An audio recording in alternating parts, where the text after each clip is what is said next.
বন্ধুরা এবার শীত চলে গেল, আমি প্রত্যেক বছর শীতকালে চটপটি বানিয়ে খাই, এবারে তো বানানোই হয়নি, যার জন্য আজকে দুপুরবেলায় খাবার দাবার না খেয়ে এইগুলোই নিয়ে বসেছি। এগুলো কিন্তু সব কাঁচা মটরশুঁটি, ছোলা আর মটর, আর এইগুলো সেদ্ধ করে নিয়েছি। মটরশুঁটি, ছোলা, মটর অর্ধেকটা ভেজানো আর অর্ধেকটা সেদ্ধ। আর দেখো কত কিছু কুচিয়েছি, একটা একটা করে দিয়ে দিই এর মধ্যে। শসা কুচি, আলু কুচি, সেদ্ধ করা আলু, টমেটো কুচি, ধনেপাতা কুচি, পেঁয়াজ কুচি, লঙ্কা কুচি। আর এদিকে আমি অনেকক্ষণ আগে তেঁতুল ভিজিয়ে রেখেছিলাম, তেঁতুলটাকে বেশ করে পেস্ট বানিয়ে ওর জলটাকে শুধু দেবো।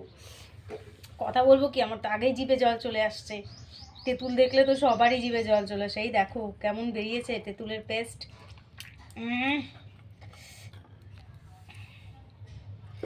ও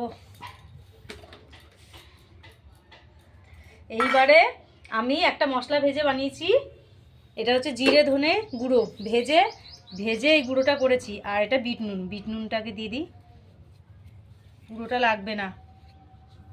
আর মশলাটা আমি পুরোটাই দেবো, টেস্টটা পাবো না নাইলে। হ্যাঁ হয়ে গেছে সব, এইবারে মাখি।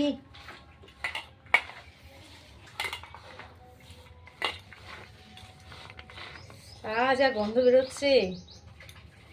তোমরা কে কে চটপটি খেতে ভালোবাসো কমেন্টে জানিও।